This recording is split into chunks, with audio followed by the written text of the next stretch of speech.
Hello, my name is Stephen May. Today I will be discussing OTA's Riposte, delivery of TVO programming in post-access Ontario. This talk was originally given at the Canadian Communication Association annual meeting at the 2017 Congress of the Humanities and Social Sciences held at Ryerson University. OTA stands for over-the-air, so conventional over-the-air television broadcasting in this case, and TVO, also known as TV Ontario, also known as the Ontario Educational Communications Authority. It is Ontario's educational provincial television broadcaster. The question I will be asking today is, why does TVO still use over-the-air television transmitters to distribute its programming in post-TV, post-access Ontario?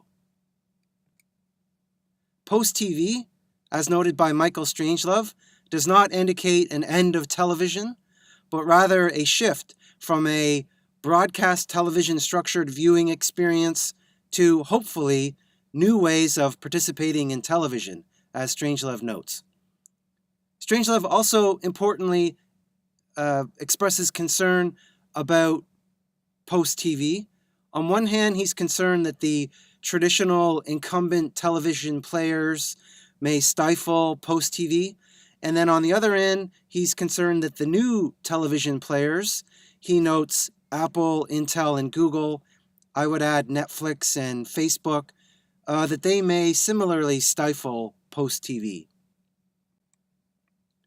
Post-access, as noted by Jonathan Donner through his research related to the after-access lens, based on his study of mobile internet in the global south, specifically India and South Africa. Donner points out that someone with a basic phone, a basic cell phone, and someone with a smartphone and a desktop computer can each get on the internet, but it may not be the same internet. And I think this is very important when we're talking about access to, say, a educational television programming service. Just because you're on the internet doesn't mean everyone has the same internet. And similarly, Donner notes that, I'm paraphrasing here, but that gradations in internet devices reflect and reinforce the sort of challenge of digital inclusion. Here's a brief and yet still too long history of TVO delivery. The main thing here to look at, if you go back to 1965, so 52 years ago, the Ontario Ministry of Education, or Department of Education as it was called then, and this hasn't changed. Since 1965, the province of Ontario has been trying to use electromagnetic spectrum to distribute, to deliver educational programming to Ontarians. If we go down the list here, 1970 was when TVO fired up their first over-the-air transmitter, broadcasting on analog transmitter, channel 19 on UHF in Toronto. By 1997, if an Ontarian had basic cable or basic satellite television service in their household, they would receive TVO programming under the broadcast distribution regulations. However, outside of Ontario could be a different story. And it's important to note that in 2017, as of 2017, Canada still does not require, and may never require, but anyways, 2017, Canada does not require internet service providers or wireless cell phone providers to carry any, mandatory programming, TVO or otherwise. Canada's Minister of Heritage, Melanie Joly, has been working for a few years on a review, a consultation related to Canada's regulated media landscape, specifically with regards to Canadian content in the digital world. Apparently, by the end of 2017, the minister's final report and possibly sweeping changes to how media, broadcasting, telecommunications is regulated in the country. Apparently, that's going to be announced at the end of the year. 2017. But I like this first report, this first consultation paper from September 2016, because on page 4 of the document, the Government of Canada states that, I'm paraphrasing here, but that Canadians can easily access digital content anywhere. So Canadians can easily access digital content anywhere. And so this was the starting point for the government's review of of Canada's regulated media landscape. As such, they've been very focused on programming. So as not exclusively, but primarily focused on programming rather than on delivery, distribution to Canadian households, for example. Apparently, TVO could not wait for Minister Joly's report because in January of 2017, TVO announced that they had made a final decision. This was approved by TVO's board of directors, that TVO would be shutting off 8 of its 9 over-the-air television transmitters by the end of July 2017. Lisa DeWilde, the CEO of TVO, noted that this reflected the media landscape of today, that this would save on TVO $1 million a year by shutting off the 8 transmitters, and that only 1% of Ontarians still relied on over-the-air transmitters to get their TVO programming, and that figure was not cited. But that was the statement from TVO. So if you see here on this map of Ontario, the blue circles are the digital over-the-air transmitters operated by TVO. If we start in the southwest tip of the province, the transmitters, there are TVO transmitters in Windsor, London, Chatham, Kitchener, Toronto, Belleville, Cloyne, Ottawa, and Thunder Bay. So TVO's plan in January of 2017 was to shut off all of those transmitters. So the blue circles are the digital TVO transmitters, and that after July 2017, that TVO would only serve Ontario with over-the-air with the large blue circle in the center there. That's the Toronto transmitter on the CN Tower. As you can see, if TVO cannot serve all of Ontario with just their Toronto transmitter, as you can see. However, as noted earlier, under the broadcast distribution regulations, any Ontario household with basic cable or basic satellite television service would receive TVO.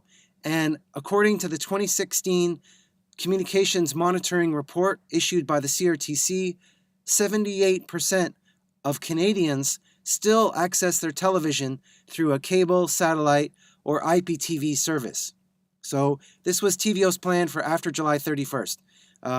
They'd have the Toronto transmitter, and that would be the only over-the-air delivery, and otherwise Ontarians would need cable or satellite to get TVO, and most Canadians do have such services still.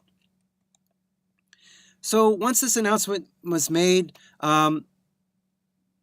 Ontarians and others on social media such as Twitter were expressing their concern about TVO's plans.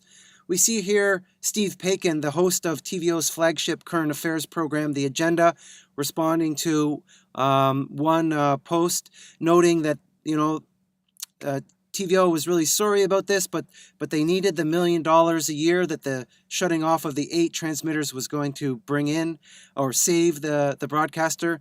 And also he notes that much of TVO's audience, or perhaps the Agenda's audience, had migrated online. And again, he doesn't cite any stat to support that, but this was his response. Meanwhile, Ontarians and 3 Quebecers, as we'll see, were submitting interventions to the CRTC about TVO's plans to shut off 8 of its 9 transmitters by the end of July 2017. Ontario MPPs started to write Mitzi Hunter, the Ontario Minister of Education, expressing concern about TVO's plans. We see here 2 Ottawa Liberal MPPs expressing concern. to Mitzi Hunter about TVO's plans. The Ontario NDP were also concerned about TVO's plans.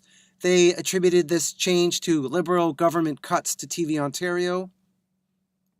And not to be left out, the Ontario PCs also expressed concern about TVO's plan to shut down 8 of its 9 transmitters. In terms of where the CRTC stood on all of this, if we go back to the 2015 renewal of TVO's license by the CRTC, the Commission noted that, quote, it generally does not require licensees to operate specific stations or transmitters, end of quote. And with regards to TVO's plans for 2017, a CRTC spokesperson noted that the CRTC had no power to force TVO to keep the 8 transmitters going because they were retransmitters of the main Toronto transmitter that held the license. So it sounded like that was the end of the story.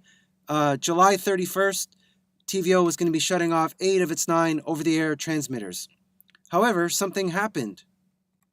Something that might make Pokeroo say, Pokeroo! Just 3 weeks, or just over 3 weeks after TVO said it was going to be shutting off 8 of its 9 over-the-air transmitters, it announced that, in fact, it was not going to do that, that it was listening to its loyal viewers and donors, and that it would not be shutting off the 8 retransmitters at the end of July. It also noted that the province of Ontario had given it an extra $1 million to keep the transmitters going.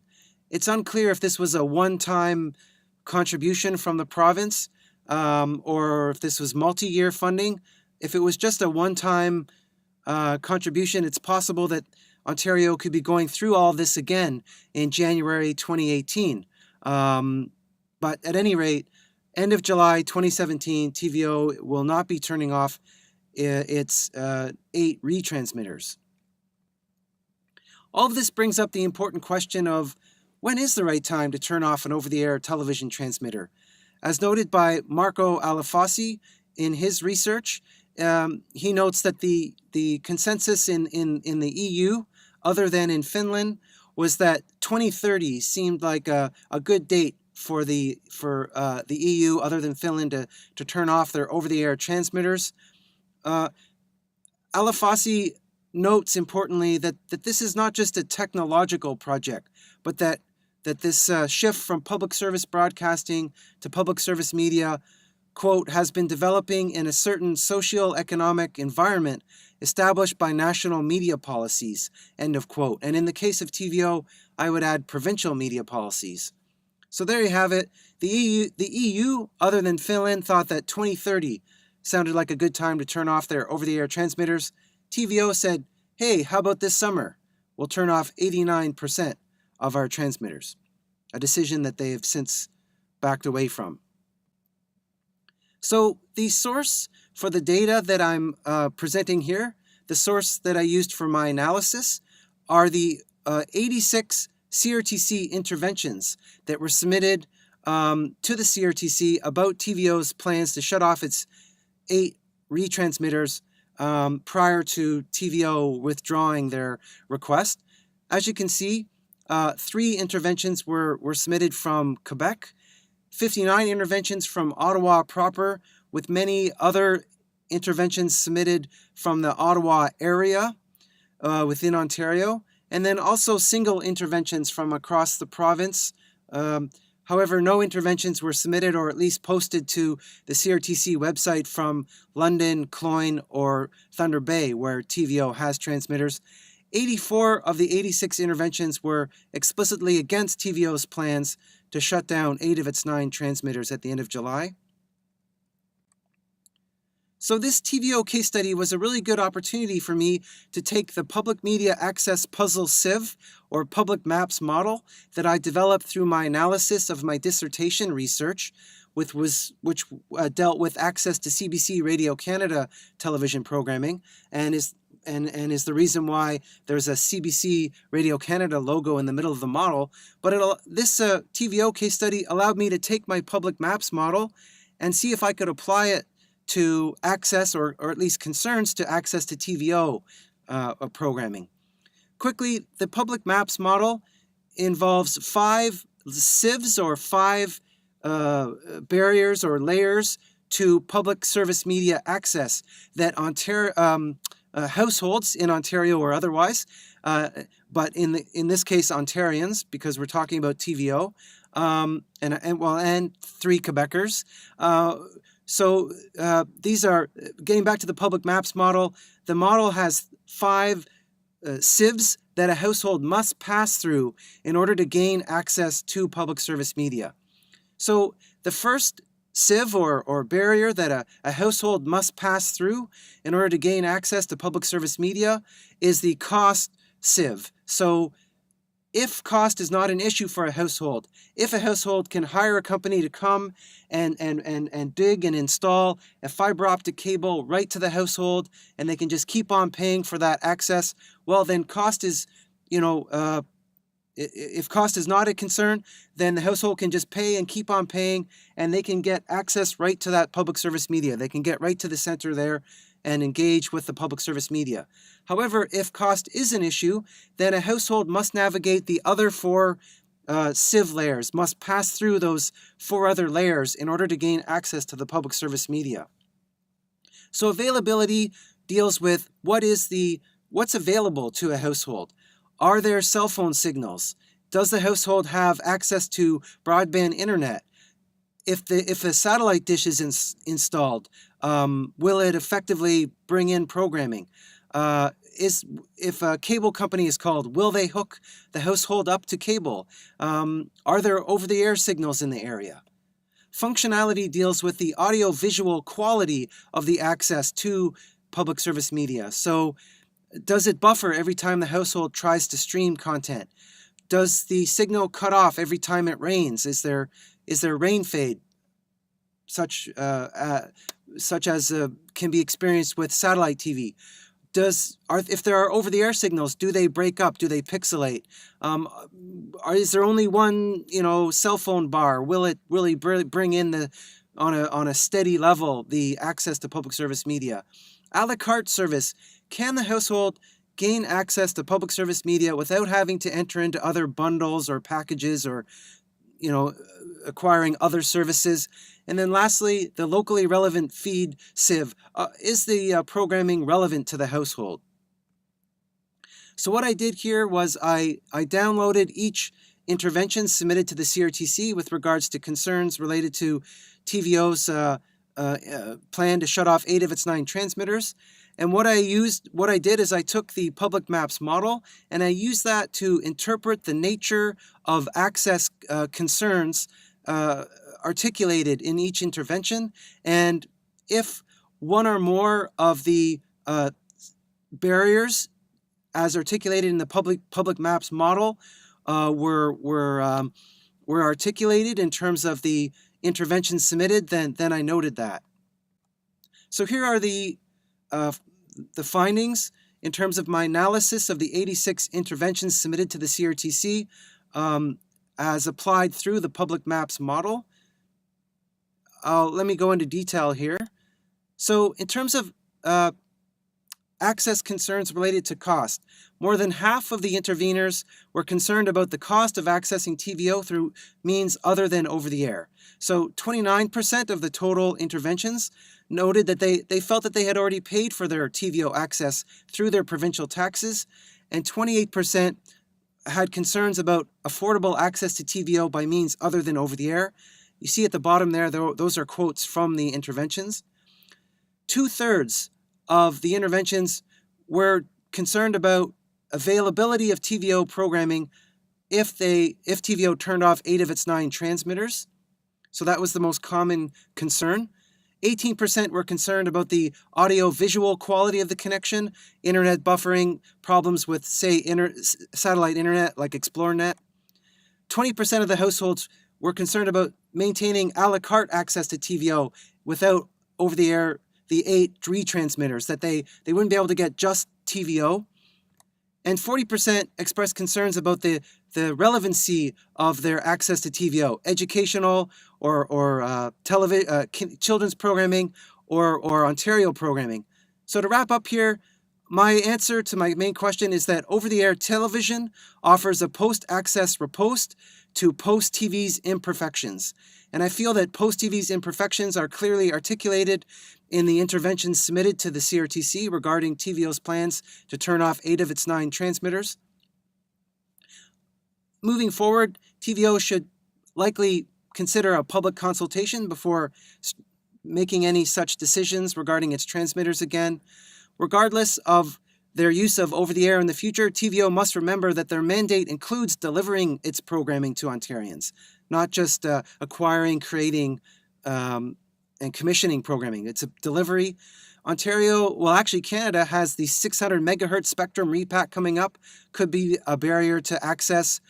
Shaw Direct's local television satellite solution program is coming to an end, or at least it's coming up for renewal in 2019, could be a barrier to TVO. I also think TVO should be wary about apps if they're not going to support them. So there's my discussion. Thank you very much. Goodbye.